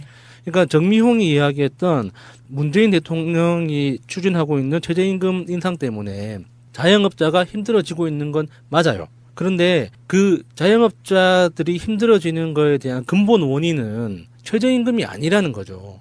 실제로 대기업들이 경영합리화라는 그리고 노동유연성이라는 이런 두 가지 간판을 가지고 노동자들의 일자리를 유태롭게 만들면서 그 일자리에서 탈락한 사람들이 일자리에서 그러니까 자기 자발적으로 나온 것도 아니라 그냥 쫓겨난 사람들이 먹고 살 게 없으니까는 궁예지책으로 먹고 살려고 하는 게 자영업이 돼버린 거예요. 그래서 다른 나라에 비해서 OECD 국가 평균에 비해서 자영업자 비율이 너무 과도하게 많고 그렇게 경쟁이 격화된 상황에서 다시 자영업자들이 필요한 어떤 여러 가지 원재료들을 공급하는 대기업들이 이익을 빨아가는 형태로 지금 자영업 구조가 만들어져 있기 때문에 이 상태에서 자영업자들이 힘들어하는 그 원인 자체를 최저임금으로만 몰고 가면 정미용 같은 쓰레기가 딱 이용해 먹기 좋거든요. 왜냐면은 자영업자들이 금방 이해가 된단 말이죠. 문재인 대통령이 최저임금을 올려서 자영업자들이 죽어가고 있어. 가슴에 확 와닿거든요. 네. 근데 실제 현실은 그게 아니라는 거죠. 그래서 이 정미용 쓰레기 같은 여자가 이런 이야기를 꺼내준 건 좋은 일이라고 봐요. 이게 최저임금하고 우리의 생존하고 밀접한 관련이 있는 건데 이게 단순하게 최저임금 올려야 된다, 내려야 된다, 유지해야 된다 이런 식의 논의로 가면 항상 합리적이다, 효율적이다라는 미명하에 최저임금을 올리지 못하는 방향으로 계속 압력이 가해지거든요. 근데 실제로 우리 현실에서 자영업자들이 힘들어하는 궁극적인 원인은 그게 아닌 거죠. 최저임금하고는 아무 상관이 없는 거죠. 맞아요. 네. 지금 자영업자들의 문제, 그다음에 최저임금의 문제가 얘네들이 보기에는 그 정책 하나만 까면 되는 거예요. 그런데 정부의 입장에서는 지금 그 정책을 최저임금 1만 원 인상에 대해서 자영업자가 겪는 어려움에 대해서 두 가지 투트랙 노선으로 그걸 보완하기 위해서 가고 있습니다. 사실 정부의 정책이 지금 진행돼서 어느 정도 성과가 났어요. 첫 번째는 유통업체 갑질 문제. 이거 지금 바로 잡아가고 있죠. 파리바게뜨까지 손을 댔어요. 그래서 문제가 되는 부분들이 사실로 다 밝혀졌고요. 그다음에 유통망은 그렇게 지금 공정위에서 손을 보고 있고요. 노동 문제는 노동자 쉬운 해고 문제는 지금 노동부에서 쉬운 정리해고 문제를 지침을 철회를 해버렸어요. 이명박근혜 시대에 그게 굉장히 활성화됐던 지침인데 쉬운 정리해고를 할 수 있다 기업이. 그런데 노동부에서 없던 걸로 이렇게 철회를 했거든요. 노동부와 공정위가 투트랙으로 지금 그 뒤를 받쳐주고 있거든요. 그래서 이 정책들이 쭉 밀고 나가서 이게 한 1년 정도 계속 밀고 나간다고 보면 1만 원 시대 바로 앞에 지금 장사하고 계시는 분들 갑질을 당하면서 피를 빨리고 계시잖아요. 사실 편의점, 프랜차이즈 모든 업계들이 유통망에 의해서 사실은 수익이 굉장히 줄어들어 있는 상태거든요. 그래서 어쩔 수 없이 알바들 시급을 그렇게밖에 줄 수 없다라고 이야기할 수 있는데 알바들 시급을 쥐어 짜서 내가 수입을 나의 생계를 유지하는 게 아니라 과도하게 나가고 있는 유통망에 대한 그 지출 부분을 줄일 수 있는 시스템을 정부는 지금 마련해주고 있다는 얘기거든요. 굉장히 좀 이게 면밀하게 들여다봐야 되는데 얘네들의 논리는 하나만 까는 거예요. 그래서 자영업자 너희들 내년에 지방선거에서 우리한테 표줘야 돼. 딱 요 논리만 만들고 있죠. 명종님 말씀하신 것 중에 파리바게트 파견 불법 이 논란에 불법 대해서 저는 좀 다른 시각에서 한번 들여다보자 하고 제안하고 싶은 게 보통 정육점 사장은 자기가 직접 고기를 자릅니다. 그리고 떡집 사장도 자기가 직접 떡을 만들어요. 근데 왜 빵집 사장은 자기가 빵을 안 만들어요? 보통 우리가 경제학 그 수업을 들을 때 수요와 공급 논리에 대해서 배우면서 빵집 사례가 항상 나오거든요. 빵집 사장이 빵을 만드는 이유, 열심히 만드는 이유는 사회의 어떤 공공의 이익에 기여하기 위해서가 아니라 이기적인 원인으로 열심히 맛 좋은 빵을 만들면 자기의 이기심이 수요와 공급 원리에 의거해서 사회에 기여하게 된다. 이런 그 논리를 배우잖아요. 당연히 빵집 사장은 자기가 빵을 만드는 게 당연한 거예요. 근데 왜 빵집 사장이 자기 빵을 만들 줄 몰라가지고 직원을 그런 식으로 고용해야 될까요? 이게 지금 프랜차이즈의 문제죠. 그러니까 대기업 프랜차이즈의 핵심은 기능이나 기술과 상관없이 돈만 있으면 돈을 벌 수 있는 시스템을 공급해주겠다는 거거든요. 그렇죠.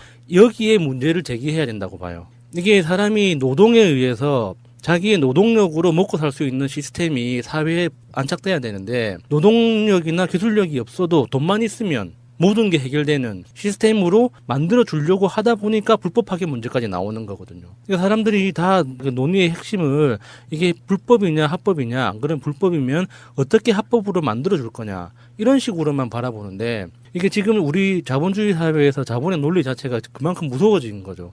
아무도 의문을 제기하지 않는 거예요. 왜 빵집 사장은 빵을 안 만들지? 돈만 있으면 그럼 다 빵집 사장 할 수 있는 건가? 그렇다 보니까 빵값이 올라가요. 예. 그렇죠. 우리나라가 뭐 빵을 안 먹는다고 할 수 없을 정도로 굉장히 저는 프랑스에 비교해 봤을 때 정말 빵을 많이 먹는다고 생각하거든요. 예, 그런데 주식으로 먹는 식빵이나 뭐 크루아상 예. 같은 경우에는 거의 2배 차이가 나는 거예요.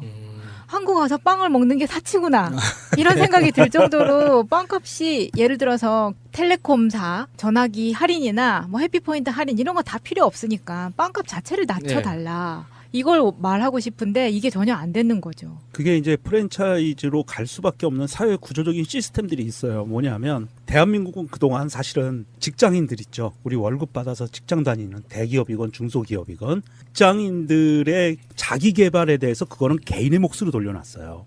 그리고 퇴직할 때가 되면은요. 퇴직금 줄 테니까 네가 알아서 먹고 살아였어요. 재교육이라든지 국가 차원이나 기업 차원에서 재교육 기회가 전혀 없었어요. 그렇기 때문에 퇴직금 받아서 이 사람들이 나오면 할 줄 아는 게 없는 거야. 나 맨날 기획부서에서 업무 기획만 했는데 할 게 없어요. 그러니까 돈만 갖고 할 수 있는 일을 찾게 되고 그러다 보니까 대기업이 여기가 틈새 시장이나 이러고 탁 뛰어드는 거예요. 그래서 사실은 독일이나 스웨덴이나 이런 나라들처럼 프랑스도 그렇게 하고 있는 걸 알고 있는데 독일 같은 예를 들면 만약에 회사의 구조조정을 해야 되는 상황이 온다 그러면 자기 직원들을 구조조정해야 되는 사람들 퇴사시키기 2년 전부터 재교육을 시킵니다. 이건 회사 부담하고 국가 부담으로 재교육을 시켜요. 그래서 만약에 제빵 기술을 배우고 싶으면 그거에 대해서 2년 동안 교육을 시키는 거예요. 국가 차원에서 기업 차원에서. 그래서 이 사람이 이 업무에서 배제되고 퇴사가 되더라도 먹고 살 수 있는 길을 만들어주는 거죠. 자동차 조립공이 퇴사를 하게 돼요. 벤츠에서. 그러면 자동차 조립공이 만약에 독일의 자동차 회사들이 다 없어져. 그럼 어떻게 돼요? 먹고 살 길이 없잖아. 그럴 때 이 사람한테 가르치는 게 본인이 만약에 오토바이 수리를 하고 싶어라고 하면 그 기술을 가르쳐 주는 거예요. 2년 동안 먹고 살 수 있게. 그렇게 시스템이 만들어졌다고 봤을 때는 돈 놓고 돈 먹기에 이런 게 없어진다는 거죠. 야수님 말대로 정말 노동이 신성시되고 기존에 다니던 거에도 다른 역할로 노동을 해서 벌어먹고 살 수 있는 그런 사회 시스템이 갖춰진다는 거죠. 굉장히 중요한 부분이거든요. 사실은 근데 이게 하루아침에 될 수 있는 부분은 아닌 부분이죠. 이게 국가적으로 계속 정비해 나가야 될 부분이라고 보고요. 정미용 씨 덕분에 또 이렇게 좋은 이야기까지 하게 됐네요. 그러네요. 고마워. 이런 이슈를 던져줘서. 나쁜 것. 조상기님의 트윗입니다. 정신줄이 이상하지 않고서야 대통령 부인을 향해 이런 막말 매도를 쏟아낼 수 있나? 미친년 속꽃 가랑이 빠지듯 배 터지는 말은 사회와 격리함이 마땅하다. 야, 아주 날카롭게 잘 쓰셨네. 내가 됐다고 뭐 이런 정도는 뭐 내가 하지 뭐 가볍게 딱 해드리고 그러면서 저번에 제가 작년인가 그런 이야기 드린 적이 있는데 방송 중간에 나이 드셨다고 아무 일을 안 시켜 며느리들이 우리 형님부터가 쉬시라고 그러니까 공감력이 전혀 없는 사람이에요. 뭐 그렇게 아무 일도 안 하게 만들어주면 효도하는 거라고 착각을 하는 거야. 그러면 안 되는데 뭔가 임무를 줘야 되는데. 그래서 뒷방 늙은이가 됐다는 생각이 드는 순간 그 사람은 죽는 거야. 그러니까 우리 어머니 소파 밑에 이렇게 앉으셔가지고 그냥 앉아 계시길래 형수님 마늘 갖고 오세요. 마늘이든 뭐든 앉아갖고 차분하게 할 수 있는 일을 하시라고 그렇게 만들어 드렸더니 더 좋아하시는 거지. 그러니까 자기 역할이라는 게 연애도 마찬가지예요. 연애도 처음에는 남자가 막 다 잘해주면 막 행복하고 미칠 것 같지? 네. 근데 나중엔 그렇게 안 돼. 결론적으로 저 사람이 나를 뭘 보고 좋아하는가에 대한 관점이 생기기 시작하면 나도 그 사람한테 뭔가 해주는 게 있어야 되는 거예요. 그게 존재 가치라는 건데 존재 가치를 부릴 수 있도록 해드리는 것이 굉장히 중요합니다. 어머니한테 힘든 건 말고 뭔가 이렇게 본인이 해놓고 나서 자기 스스로가 약간 공치사를 할 수 있도록 뭔가를 임무를 드리는 게 진짜 중요하다. 저도 그래서 우리 할머니 많이 시켜 먹습니다. 어쨌든 명절에 그 명절 음식들을 많이 약간 처음에 그 이야기부터 나온 거죠. 네. 이제 전 같은 게 이제 그럴 수밖에 없는 게 우리는 이제 올해 처음으로 우리 집안이 생긴 일에 처음으로 명절 음식을 한 거죠. 네. 근데 결국에는 손님이 얼마나 올지를 모르니까 부족할 수 있으니 전을 부칠 때 실제로 먹는 양보다 보통 4배, 5배를 많이 해요. 왜 우리는 특히나 그런 집안인 게 전갓집이잖아요. 그러면 어떻게 되냐면은 제가 기억할 때 시골 전갓집에서는 하루에 손님만 거의 200명이 옵니다. 그러면 방 안에 다 못 들어가니까 더군다나 이제 8월 보름, 이렇게 추석을 8월 보름이라고 그러거든요. 그 정도면 날씨가 시원하고 좋으니까 마당에다가 천막을 쳐요. 햇빛만 가릴 수 있게. 거기다가 멍석 같은 걸 쫙 깔고 잔치하는 것처럼 이렇게 상에다가 놓고 각종 손님이 오면 상이 계속 나오는 거예요. 한쪽에서는 그 상을 치우고 설거지하고 그러다 보니까 전 한번 붙이면은 뭐 거의 그러니까 전 200인분 한번 생각해 보셨어요? 그게 습관화가 되다 보니까 명절에 음식 준비 장만하시는 게 거의 뭐 지금은 그런 걸 안 함에도 불구하고 최소한 50인분은 하겠죠. 그러면 보통 한 10인분 정도 먹고는 나머지 그걸로 끝나는 거예요. 저는 막 붙여서 먹어야 맛있잖아. 맞아요. 그러니까 상할까 봐 냉동실에 넣어놓기도 하고 막 그러는데 그거 처치를 해야 되잖아. 그러니까 그걸로 찌개를 끓여 먹는 거예요. 그것도 또 며칠 먹으면 이제 물리기 시작하지. 그래도 우려가지고 한 보름 정도는 그렇게 하지 마시고 끔찍하죠. 내수경제 활성화를 위해서 시장 가셔가지고요. 전 한 팩. 그거 사다 한 끼 먹고 치워. 그리고 그 다음날 연휴 때 먹을 게 없으면은 사서 먹어. 피자. 그것도 치킨. 괜찮지. 그것도 괜찮지. 그런 식으로 해서 명절 지나가면 좋을 것 같습니다. 자, 명절 여러분 지금 방송 들으시는 여러분들도 이제 지금부터가 살짝 좀 지루해질 타임이에요. 여행 가실 분 아니면은 연휴가 너무 기니까 오늘부터는 엄청 지겨우실 거예요. 고향도 갔다 왔어. 다 했어 이제. 뭘 해야 될까? 이런 분들이 딱 듣기 좋은 방송. 새가 나갔다. 잠시 후에 다시 오겠습니다. 자, 이번 주는요 특별하게 정치적인 이슈들이 많이 터지고 있는 상태는 아니라서 트위터를 통해 가지고 여러 가지 정보들을 한번 접해보는 시간인데요.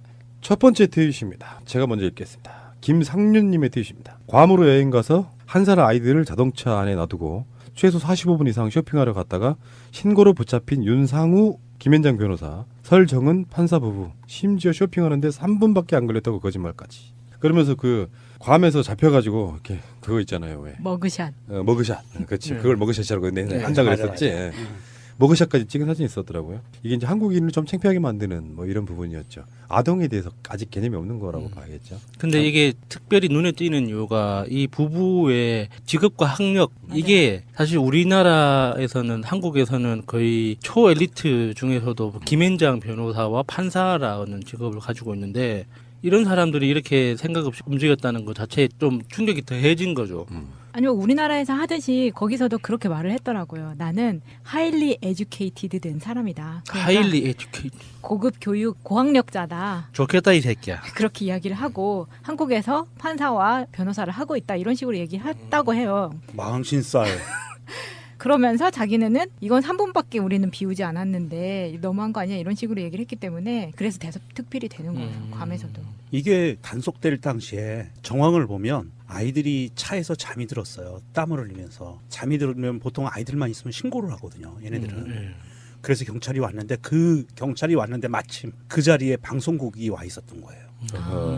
그래서 그걸 동영상으로 다 찍힌 거예요. 근데 그게 3분이라고 그러는 게 그게 말이 되는 거짓말을 해야지. 완전 거짓말을 한 거잖아요. 그러면 정말 고급 교육을 받은 사람이 판사와 변호사와 이거를 하고 있다는 사람들이 이렇게 거짓말을 해서 금방 들통나는 이런 망신을 시킨다는 거는 대한민국에서 이 정도 얘기하면 빠져나갈 수 있으니까 얘기했겠죠? 그렇죠. 한국말로 하면 너 내가 누군지 알아? 이 그러지. 정도잖아. 너네가 누군지 알아. 이거 딱 요 케이스. 김현장 이거 적폐네. 아동 인권이라는 게 제가 요즘에 항상 느끼는 거거든요. 어른은 아이 시절을 거쳤으면서도 아이 입장에 생각하지 못해요. 대부분은. 이렇게 말하는 저도 부족할 거죠. 아이의 입장에서 보면. 억울하고 그러니까 자기의 사실상의 모든 전권이 어른한테 맡겨져 있는 상태예요. 우리나라에 존재하는 여러 가지 종류 중에 약자들이죠. 그러니까 왜 제일 안 쉬운 게 저희 녹음실 근방에 어떤 집이 하나 있어요. 근데 어린 아이들이 엄마가 좀 제가 보기엔 좀 그래. 애들 잡는 스타일 있잖아. 아이의 인권이 없어요. 가끔씩 길거리 지나가다 보면은 그냥 확 그냥 잡는 거야.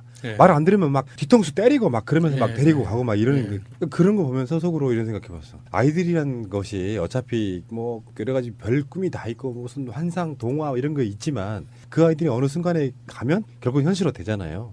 근데 그 상황에서 아동 학대에 가까운 것들 우리가 몰랐던 아동 학대라는 게 있잖아요. 우리가 옛날에 방송으로 몇 번 말한 적 있습니다. 예를 들어서 아이한테 겁을 줘서 뭐 귀신이 나온다 이런 겁을 줘서 공포에 떨게 하는 것도 아동 학대다. 그러니까 옛날에는 그런 것들이 아무렇지도 않게 행해졌던 시절이 있었는데 지금 그게 아니다라고 이야기를 드린 적이 있거든요. 그런 것처럼 아이에 대한 관점이라는 게 전적으로 내 소유물처럼 생각하니까 상대에 대한 인권 존중이 없는 거라고 저는 보거든요. 소유물 개념이 아니고 아직 덜 성숙한 내가 보호해야 될 대상 그런 개념이 되면 신체적으로만 보호하는 게 아니라 감정적으로 상대방을 보호해 줄 필요가 있는 거라고 생각하거든요. 분명히 학대받거나 계속해서 공격을 당하는 형태로 자란 아이들은 분명히 사회적으로 좋은 어른이 될 수가 없다 저는 이렇게 보는 사람이거든요. 그런 것들이 이제 지금 얘기가 나온 거고 미국에서 일어난 이야기 하나만 더 해볼까요? 그 청kin이 난타 사건이 우리 이제 바로 연휴 시작이 들었는데 이해가 되세요? 회계사 출신이라는 바로 그 범인? 글쎄 범인에 대해서 이해할 일은 딱히 없을 것 혹시 같아요. 뭐는 없어요? 그게 너무 이게 황당하고 갑작스러운 사건이어가지고 아직까지 뭐 그런 이런저런 썰을 듣지를 못했는데 범행 방법 자체가 좀 충격적이더라고요. 이게 사람들이 모여 있는 빌딩 높은 층에서 기관총으로 난사했다. 그 조준 사격으로 난사했다는 거잖아요. 그러니까 그 자체가 이게 과연 테러일까? 테러를 이런 식으로 했을까라는 생각이 들죠. 테러라면은 훨씬 더 충격적인 방법이 있기 때문에 총기 난사 말고도 훨씬 충격적인 방법이 있는데 그건 아닌 것 같아요. 제가 보기에는. 그죠. 되게 황당하죠. 생각만 해도 끔찍하잖아요. 거기서 여러 가지 막 그 슬픈 이야기에 미담까지도 나오고 그러더라고요. 몇십 명의 목숨을 구해놓고 총 맞아 죽은 사람도 있고. 근데 끔찍하네. 정말 이런 일이 일어나면 안 돼요. 그 자동으로 놓고 쏘면 짜자자자 나가는 거 요게 지금 미국에서 금지돼 있다면서요. 네, 미국은 총기 구매는 합법이지만 민간인이 총기를 구매할 수 있는 거는 자동 사격은 안 돼요. 그래서 우리나라에서 K2 수출을 하는데 자동 연사는 못 하게 돼 있습니다. 단발 사격만 하게 돼 있어요. 그래서 한 발씩 땅 이렇게 쏘게 돼 있는데 얘는 자동 사격이 되는 군용총이거든요. 아니 본인이 99불짜리 그 액세서리를 사서 그걸 부착시켜서 개조를 한 거예요. 근데 원래 그게 불법인데 그런 식으로 너무 많은 개조가 일어나고 있다는 거죠. 자동 사격을 위한 개조가 아니고요. 분당 200발 이상 쏠 수 있는 개조를 했다고 하는데 그건 뭐냐면 우리가 보통 총을 쏘면 총열과 총 몸체와 개머리판이 붙어 있잖아요. 그리고 안에서 스프링을 이용해서 놀이새 뭉치를 충격으로 완화시켜 주는데 이 사람이 개조한 거는 총 몸체와 개머리판이 분리가 돼 있어요. 무슨 소리냐면 총을 쏘면 그 반동이 어깨에 오거든요. 개머리판을 통해서. 그런데 그게 완충 장치가 따로 있는 거예요. 개조를 해서. 연사를 아무리 해도 몸에 무리가 안 오는 겁니다. 꼭 알아야 할 어제의 뉴스. 중대선거구제 도입에 가장 적극적인 곳은 국민의당입니다. 한 선거구당 2명 이상을 뽑게 될 경우 제3당의 의석 확보가 더 용이할 것이라는 판단입니다. 김명수 대법원장 인준 과정에서 선거제도 개편에 민주당의 공감대를 확보한 데다 최근에는 바른정당 일부 의원들과도 선거제도 개편에 공조하기로 했습니다. 정의당은 선거제도 개편이 최우선 과제입니다. 늘 당 지지율보다 의석수가 적었던 정의당은 중대선거구제와 함께 정당 득표율로 의석수를 배분하는 연동형 비례대표제를 주장하고 있습니다. 여당인 민주당도 선거제도 개편에 호의적입니다. 연동형 비례대표제는 대선 공약인데다 지금의 높은 지지율을 감안하면 중대선거구제를 통해 영남 의석을 늘릴 수 있다고 보고 있습니다. 제1야당인 자유한국당은 선거제도 개편에 부정적입니다. 소선거구제에서는 의석수가 많은 영남 지역의 지지도만 확보해도 상당한 의석을 가져갈 수 있지만 중대선거구제는 다릅니다. 현행 소선거구제는 1988년 도입됐습니다. 30년 만에 선거제도 개편 논의가 활발해졌지만 자유한국당이 완강히 거부할 경우 결론을 내기는 쉽지 않아 보입니다. 아르헨티나 북서부에 위치한 대한민국의 국유지 야따마오카 농장. 지난 1978년 박정희 정부 때 식량 부족 문제 해결과 남미 농업 이민 사업 추진을 목적으로 세금 210만 달러를 들여 구입한 땅입니다. 축구장 40배 규모에 달하지만 39년째 방치돼 오다 불법으로 정착해 살던 현지 주민에게 넘어갈 위기에 놓인 것으로 알려졌습니다. 관리 주체인 한국국제협력단 코이카와 현지인들이 재작년 협약서까지 체결하고 공증까지 마친 것으로 확인됐습니다. 이렇게 되기까지는 정부의 무관심이 가장 큰 원인으로 지적됩니다. 최초 구입 이후 특별한 활용 방안을 찾지 못해오던 이 땅은 지난 2004년 참여정부에서 처음으로 활용 계획을 수립했습니다. 관계기관 대책회의를 통해 농어촌 공사가 관리를 맡기로 결정했지만 활용 방안을 찾기도 전 이명박 정부에서 결정을 번복해버린 겁니다. 이후 박근혜 정부에서도 농장 활용 방안을 협의만 하다 아무런 결정도 내리지 못한 것으로 알려졌습니다. 문제를 지적한 더불어민주당 김경협 의원은 무상양도협약 체결 과정에서 코이카는 외교부 장관 승인을 받아야 하는 절차도 거치지 않았다고 밝혔습니다. 그러면서 혈세가 낭비되지 않기 위해서는 범정부적으로 나서 전문기관으로 업무를 이관해야 한다고 말했습니다. 문재인 정부 출범 이후 한 달여 만에 나온 6.19 대책에는 과열 지역 아파트의 집단 대출의 총부채 상환 비율, DTI를 새로 적용하는 방안이 전격 담겼습니다. 규제의 사각지대에 있던 집단 대출에 제동을 건 겁니다. 건설사 보증 등을 끼고 상대적으로 쉽게 승인됐던 새 아파트의 중도금과 잔금 대출 심사는 그만큼 까다로워졌습니다. 서울 전역 등 조정 대상 지역 40곳의 주택담보 대출 비율 LTV와 DTI 역시 각각 60%와 50%로 10%포인트씩 낮춰 대출 가능액 자체를 줄였습니다. 투기적인 수요, 과도하게 차입에 의존해서 어떤 시세 차익을 노리는 그런 약간 투기적 수요를 필터 아웃 시키는 데 중점이 있고, 파리 대책에선 규제의 강도가 더 세졌습니다. 서울 전역과 과천, 세종시 등 27곳을 투기 과열지구로 묶어 LTV와 DTI를 각각 기본 40%로 하향 조정했습니다. 특히 서울 강남 4구 등 투기적으로 중복 지정한 12곳은 주택담보대출을 한 가구에서 한 건만 받을 수 있도록 했습니다. 집 한 채를 담보로 부부가 각각 돈을 빌릴 수 없도록 한 겁니다. 서민들은 평생 벌어도 내 집 마련은커녕 전월세 가격 인상률도 따라잡지 못하고 있는데 한편에서는 아파트 사재기가 이루어지고 있습니다. 정부는 파리 대책 이후 불과 한 달여 만에 투기 과열지구를 추가로 지정하는 등 규제의 국비를 계속 조이고 있습니다. 이미 가장 큰 원인으로 지적됩니다. 최초 구입 이후 특별한 활용 방안을 찾지 못해오던 이 땅은 지난 2004년 참여정부에서 처음으로 활용 계획을 수립했습니다. 관계기관 대책회의를 통해 농어촌 공사가 관리를 맡기로 결정했지만 활용 방안을 찾기도 전 이명박 정부에서 결정을 번복해버린 겁니다. 박근혜 정부에서도 농장 활용 방안을 협의만 함을 지금 쓸 데가 없으니까 밤에 쓰세요. 그 힘을. 저 양반 진짜 은근하게 맞춰라니까. 왜요? 좋잖아요. 빡친 조상봇의 트윗입니다. 팥시루떡 나부랭이 저리 치워라. 불란서의 티라미수라는 것이 으뜸이니라. 달죠. 좋죠. 떡 이야기가 나오니까 제주도 가서 봤더니 오메기떡 하는 집을 예. 봤는데 거기 유래가 쓰여 있더라고요. 원래 그 조 이런 걸로 술 만들 때 하다가 남은 걸로 만들기 시작했대. 그 떡이 원래. 거기다가 이제 콩고물 비슷하게 이제 팥을 이렇게 범벅을 하는 건데 오메기떡 요즘에 되게 맛있어요. 그게 뭐예요?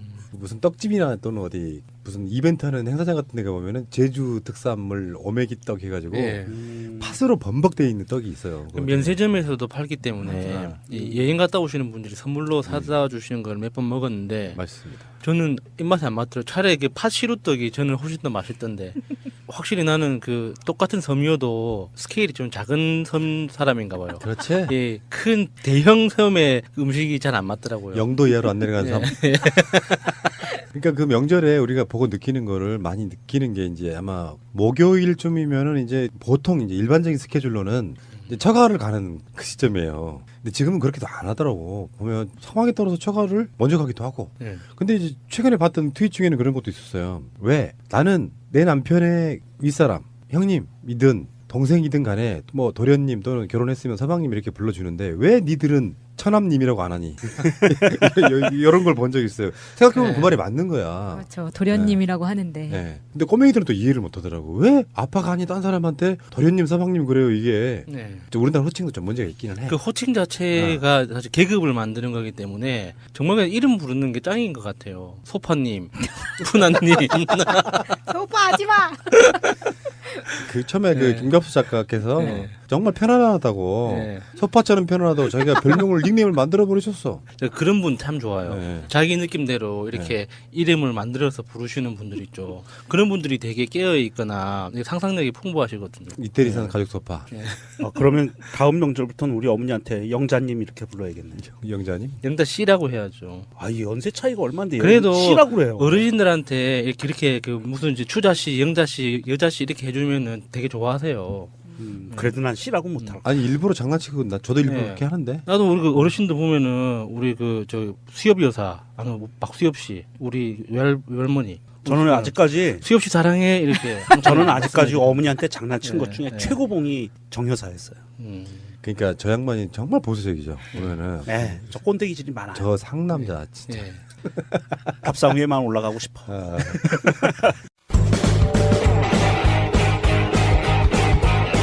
제도로서의 민주주의가 흔들리고 구타는 일은 이제 없습니다. 민주주의가 밥이고 밥이 민주주의가 되어야 합니다. 근데 어머니들한테는 저는 우리 식구들 중에 가장 먼저 깨인 것이 저거든요. 그러니까 우리들 집안 분위기상 엄마 안고 이런 거 못했어요. 30살 넘도록. 근데 고향에 내가 내려갔을 때 어머니 한번 안아드릴게. 그런 문화를 만들어 두니까 나중에 그게 자연스러워지더라고. 한 5, 6년을. 좋아요. 나이를 먹으면 외로워지는 거 있잖아요. 그 외로움을 어떻게 하면 없애드릴까 하고 연구를 했던 게 그런 식이었으니까 저도 그나마 부침성 있는 자식이었지만 어머니한테 그렇게 드라마에 나오는 효자, 그러니까 효자라는 게 막 격식 갖추는 게 효자가 아니고요. 친구처럼 하는 게 효자예요. 나이 먹어서는. 그래서 뭐 안아도 드리고 아까 말한 것처럼 우리 어머니는 이 성함이 성님이에요. 성님 씨. 성님 씨 잘 있었어? 이런 식으로 하고 이를테면 이런 거야. 나이 먹어갖고 아들이 내려갔는데 아들 내려온다고 막 맛있는 거 되게 많이 해놓잖아요. 설거지도 본인이 하려고 그래. 그러면 내가 해요. 대출 규제가 부동산 대책의 핵심 가운데 하나인 만큼 돈 빌려 집 사지 말라는 정부의 메시지는 앞으로 더 세질 수밖에 없습니다. 방송 중간에 좋아요를 눌러주시면 새날팀들에게 큰 힘이 됩니다. 미리 감사합니다. 트위터가 진짜 언론입니다. 자, 재밌는 트윗 섞어보기 시작하겠습니다. 명절에도 뉴스는 있습니다. 예. SNS 하시는 분들이 직접 뉴스를 만들어내고 있는 시대, 1인 미디어 시대라고 보면 되겠죠. 어제 달림버거 여러분들 서울 많이 비셨습니까? 아멘. 지금쯤 아마 차례상에 올리고 남은 음식들 처치하시느라 굉장히 괴로우실 텐데. 잠깐 그 이야기 좀 해볼까요? 잡탕 유명하죠. 잡탕. 음식 전도사. 보름 동안 먹는 잡탕. 제가 월요일 날 집에 갔거든요. 네. 송편을 제가 빚었습니다. 예쁘게. 송편 빚고 부침하고 뭐 산적하고 기타 등등등 만들었는데 우리 조금씩 만들었어요. 아주. 그러니까 우리 이 엄마가 얼마나 잘했을 거야? 아이 저야 뭐 시다버리지. 우리 어머니에 비하면. 그러니까 딸로 태어났어야 돼. 보면 나도 성격이 비슷하거든요. 고향 내려가면은 실제로 형수님이 하는 일 중에 내가 반을 내가 하려고 해요. 우리 재수 씨는 나보고 배우고. 좀 웃기는 집안이지. 보통 정상적인 건 아닌데 전 부치는 거 이렇게 하셔야 돼요. 다 가르쳐드리고 설거지법도 제대로 된 스킬이 있거든요. 군대식 말씀하시는 거예요? 그게 아니고 물도 아끼면서 깨끗하게 씻는 법 이런 게 다 있어. 아유, 우리 PD님 시집 가셔도 되겠네요. 그러니까요. 시집 보내주세요. 안녕하세요. 국민 여러분. 문재인입니다. 올 한가위는 여성과 남성이 모두 함께 즐거우면 좋겠습니다. 어르신이 젊은이들에게 못해도 괜찮다. 젊은이가 어르신들에게 계셔주셔서 힘이 납니다. 서로 진심을 나누는 정겨운 시간을 보내면 좋겠습니다. 긴 연휴에도 국민이 안전하고 편하게 쉴 수 있도록 각자의 자리에서 열심히 일하시는 분들께도 깊이 감사드립니다. 국민 여러분과 함께 이혜인 수녀님의 시 달빛 기도를 읽고 싶습니다. 꼭 알아야 할 어제의 뉴스. 중대선거구제 도입에 가장 적극적인 곳은 국민의당입니다. 한 선거구당 2명 이상을 뽑게 될 경우 제3당의 의석 확보가 더 용이할 것이라는 판단입니다. 김명수 대법원장 인준 과정에서 선거제도 개편에 민주당의 공감대를 확보한 데다 최근에는 바른정당 일부 의원들과도 선거제도 개편에 공조하기로 했습니다. 정의당은 선거제도 개편이 최우선 과제입니다. 늘 당 지지율보다 의석수가 적었던 정의당은 중대선거구제와 함께 정당 득표율로 의석수를 배분하는 연동형 비례대표제를 주장하고 있습니다. 여당인 민주당도 선거제도 개편에 호의적입니다. 연동형 비례대표제는 대선 공약인데다 지금의 높은 지지율을 감안하면 중대선거구제를 통해 영남 의석을 늘릴 수 있다고 보고 있습니다. 제1야당인 자유한국당은 선거제도 개편에 부정적입니다. 소선거구제에서는 의석수가 많은 영남 지역의 지지도만 확보해도 상당한 의석을 가져갈 수 있지만 중대선거구제는 다릅니다. 현행 소선거구제는 1988년 도입됐습니다. 30년 만에 선거제도 개편 논의가 활발해졌지만 자유한국당이 완강히 거부할 경우 결론을 내기는 쉽지 않아 보입니다. 아르헨티나 북서부에 위치한 대한민국의 국유지 야따마오카 농장. 지난 1978년 박정희 정부 때 식량 부족 문제 해결과 남미 농업 이민 사업 추진을 목적으로 세금 210만 달러를 들여 구입한 땅입니다. 축구장 40배 규모에 달하지만 39년째 방치돼 오다 불법으로 정착해 살던 현지 주민에게 넘어갈 위기에 놓인 것으로 알려졌습니다. 관리 주체인 한국국제협력단 코이카와 현지인들이 재작년 협약서까지 체결하고 공증까지 마친 것으로 확인됐습니다. 이렇게 되기까지는 정부의 무관심